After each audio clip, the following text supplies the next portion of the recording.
Hello again, this is John, and this time we have a universal sewing machine, and on the tag it says Standard Sewing Equipment Corp. So I think Universal is just another one of the names that this company uses. This has quite a few interesting features on it, so let me just go through them quickly.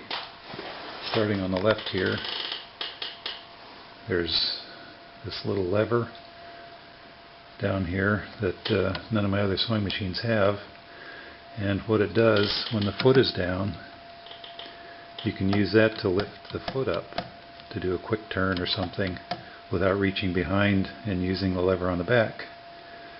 So that's an interesting feature. And also another thing that it does, when the foot is up, you can push that down and let the foot down without having to reach behind. But I think it's mainly just to lift up at the end of a stitch and flip the fabric around. So moving over to the right, we have all the stitch patterns, and I'll have to show how that works once I set the camera up on a tripod, but it's got 9 different selections here, plus 4 for buttonholes, and one of the 4 for buttonholes is the standard zigzag stitch. Next to it is the zigzag width, or the stitch pattern width,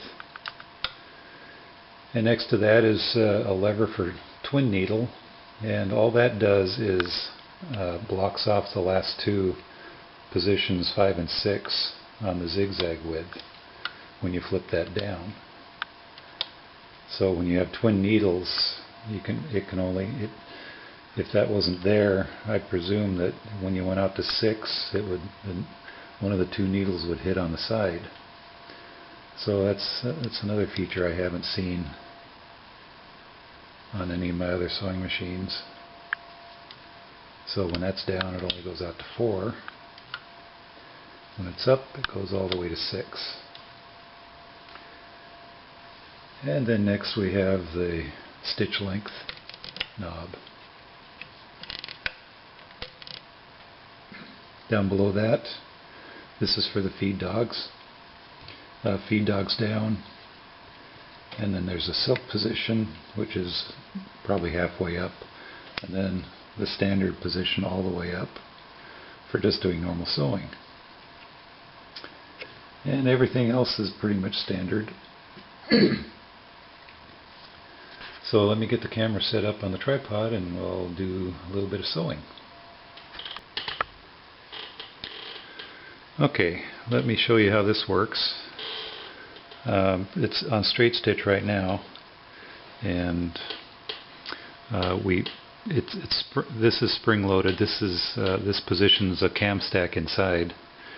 So to load it all the way to the number 1 end, you push this lever down and push this all the way to the left, and that locks it to number 1. So then every time I push this, it'll increment 1 to the right. So now we're on 1, 2, 3, 4, 5, 6, 7, 8, 9, A, B, C, and D. And then to move it back, push down the lever, push it all the way to the left.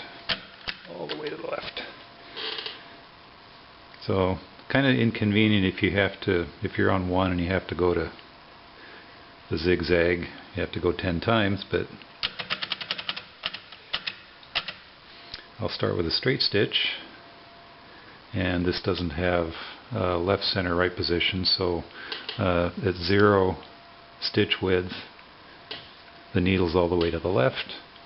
We can go all the way to 6, which puts it about in the center. So I'll just go at 0, mid-length, stitch length, and I've already threaded it as a standard threading like I've done before. So we'll use this cute little lever here and position our piece of fabric and start going.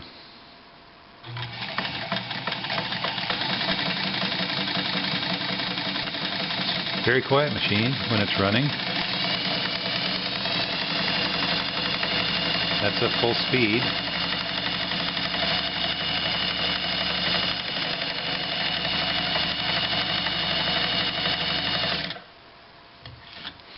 Put the needle down, flip the material around.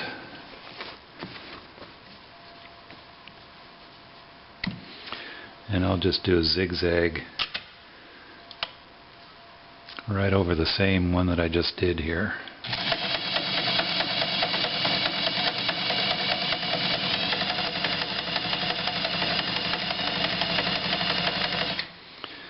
Let's do a fancy one. We'll try the little rectangles side to side.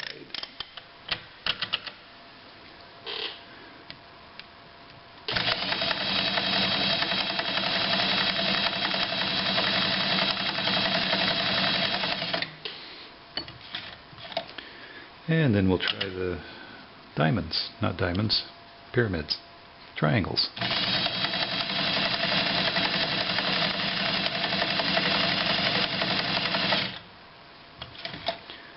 And you notice I adjust it when the needle's up.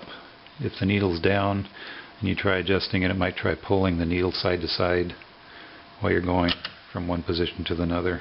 We'll try this funny little one here.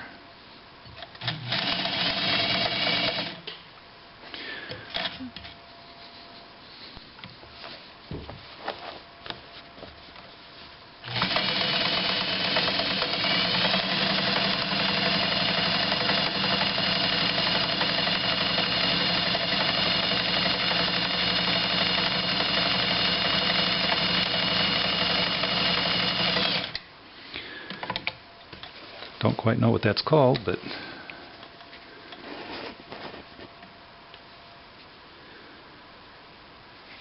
works very well. Well, might need adjusting on the tension just a little bit, but it looks pretty good.